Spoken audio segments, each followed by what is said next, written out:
What's going on, guys? We're back, episode 12 of the Left Field Mike Show.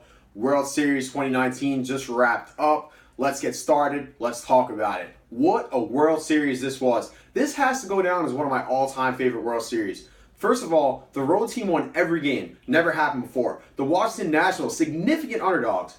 Yes, I'll go significant. Significant underdogs. They found the way, and they won this series on the road against an elite pitcher, Zach Greinke, Cy Young Award winner. They got the job done. And this team earned everything that came their way. Okay? They were 19-31 to start the season. Very, very rough start. Dave Martinez, his job status was in jeopardy. Okay? This team fought back from going 19-31 to just raking throughout the rest of the year from mid-May on. This team was just scoring a boatload of runs. They make the playoffs in a wild card game. They're down 2 runs against an elite closer, Josh Hader. They find the way with a clutch hit. Then they play the Dodgers in the NLDS, and they're down 3-0 on the road against the Dodgers, with a powerhouse in the National League. They found the way on the road, winning extra innings. They sweep the Cardinals. They absolutely destroyed the St. Louis Cardinals. They did everything they could to just capitalize on every St. Louis mistake, where there was a bunch of St. Louis mistakes. And then they go to the World Series, and they win 4 road games against Houston. That is absolutely impressive.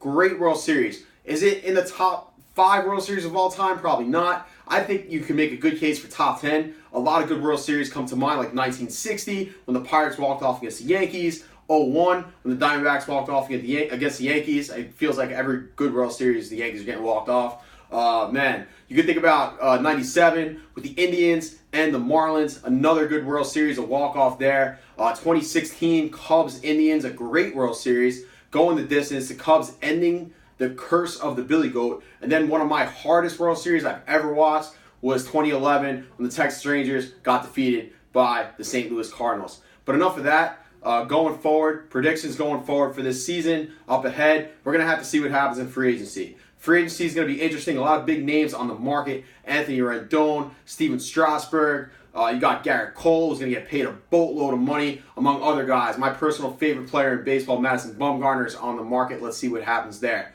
I have some of your questions here from Twitter. I want to jump right into them. Let's take a look and see what we got on this very crumpled piece of paper. We got a wrinkled shirt, a crumpled piece of paper, whatever. That's the team today. First question. My guy, Chris, C_Kens27. Hey, Mike, love the show. I like, comment religiously, and obviously follow. You're the man. Who's on your Mount Rushmore of players all time?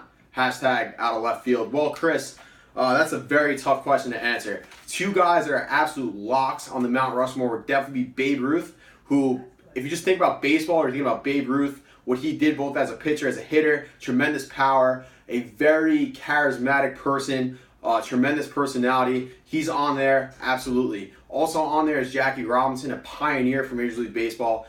The first African-American baseball player. He was a Hall of Fame talent. Obviously is in the Hall of Fame based on his numbers and also based on what he did to change the game forever, and not just the game, but American history. So those are my 2 locks. The other 2 guys, man, that's a tough one. Probably going to have to go Henry Aaron. He is the true home run champion in my eyes, and Ted Williams, who is arguably the greatest hitter of all time. Next question. Joe, what's going on, Joe? J_Mac61. Hi, Mike. First time, long time. See what you did there, Joe. I like that. Hi, Mike. First time, long time. Prior to any major offseason signings and trades, trades, what team, one from the AL and one from the NL, who missed the playoffs this year, do you see making them next year? Good question. I want to say your Sox, but I just don't have enough confidence in that team. Chris Sale's injuries are very tough. Man, that's a really good question. I'm big on the Phillies. Phillies spent a lot of money this offseason. You know, first year with Bryce. Kapler's gone now. I think the Phillies are going to be in the playoffs. That they were actually my pick to be in the World Series. I'm very big on that team. I think they bounce back this year. In the American League, oh man, I want to go. The Red Sox are up there. The Indians are certainly up there. I even want to give my Rangers a shot because they're going to have money to spend this offseason. But I really can't see any changes. I mean, you know what? We'll go Cleveland. I'm going to say Cleveland. Cleveland had some really rough injuries this year. You're going to get Kluber back, all right? You're going to get a healthy Carrasco. The lineup is very good. Very bad slumps earlier in the year for some of these guys. I'm going to say Cleveland in the American League. I'm going to say Philly in the National League. Very good question, Joe. Mike, what's going on? You can follow Mike at Deporto21. His question, fellow Texas Ranger fan, great follow. When are you predicting a Rangers championship? Any offseason acquisitions? That's his question. Mike, we need, in my opinion, we're going to need a third baseman. Ideally, I'd love to bring in Rendon. A pitcher would be very nice. We'll see what happens there. They have the money to spend. Me personally, I would love to see Madison Bumgarner in a Texas Ranger jersey, both as my favorite player and as an absolute workhorse at the top of that rotation with Mike Minor, Lance Lynn. They could have a very good pitching staff. And we got some good arms in the farm system too. In terms of a championship, they're a few years away, but they're heading in the right direction for sure. I mean, heck, this team played well over 500 for half the season last year. A lot of injuries. They got hit with a lot of injuries, and that obviously tanked their record a little bit. But the Texas Rangers are heading in the right direction. Great question, Mike. Cubano_Mufasa. What's going on, Alex? You're the man. And your question is, do you think we will see the hot stove heat up again this year? Last two off seasons have been slow, with many teams seeming hesitant to give out these types of contracts we're used to seeing. Maybe an offseason of Cole, Strasburg, and Rendon changes that. I completely agree. I think it will change that. I honestly see Garrett Cole way out the door. I think he's going out west to Anaheim. LA Angels, you want to call him Anaheim, LA, I don't care. I'm calling him Anaheim. New manager, Joe Madden, Mike Trout, Ohtani hopefully gets back to full health. They could be a good team. They have a lot of holes on that team, but start the right way with Garrett Cole. Now, I know Moreno has given out some big contracts in the past with like Hamilton and Pujols, and obviously Trout just got paid, but Trout's worth every penny. We'll see if he does it again with Garrett Cole. So I certainly see the offseason heating up this year, and I think a lot of guys will not be returning to their former teams. I think Bumgarner's out the door in San Francisco. I can see Rendon staying in Washington. I think after not signing Bryce, they might shell out the money for him, but he's going to get paid either way. It's going to be a very good offseason. And if they do bring back Rendon, Strasburg might be out the door. We'll see. Joseph McCable at Joseph McCable 11. Do you think the Texas Rangers will win 50 games in 2020? Don't waste my time with these questions. It's absolutely ridiculous. This guy, he waited 2 hours. No, I'm just messing with you. Please, Joe. I know you hate the Texas Rangers. The Texas Rangers are going to win well more than 50 games, all right? The Texas Rangers are probably going to win, I'm going to say, at least 78 games. They're going to contend. Obviously, that's below 500, but they're going to contend for that second wild card spot. I'm going to say at least 78 games. Yes, they're going to win more than 50 games. Papers over there. Hold on. You're still the best, though, Joe. Will. You can follow Will at Will M487. Good question coming right your way from Will.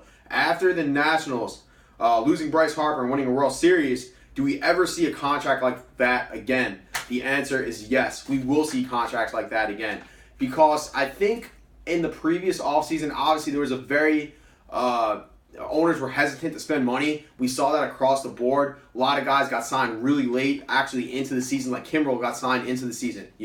Machado signed late. Harper signed late. I think that's baseball has a way of balancing itself out. I don't think that's going to continue to happen. I think guys are going to start to sign a little bit earlier. And also the difference between Harper and a Machado and guys like Rendon and Garrett Cole, we've seen Rendon and Cole do it on the big stage. Cole was absolutely terrific in the postseason. Rendon was absolutely terrific in the postseason, the World Series. Guys like Harper and Machado, you've seen like their talent. Obviously, they're putting up all-star numbers, but you've never seen these guys do it in the big stage like Cole and like Rendon and Strasburg. So I think we will see some very big contracts this offseason, and they'll probably sign earlier than they did last year.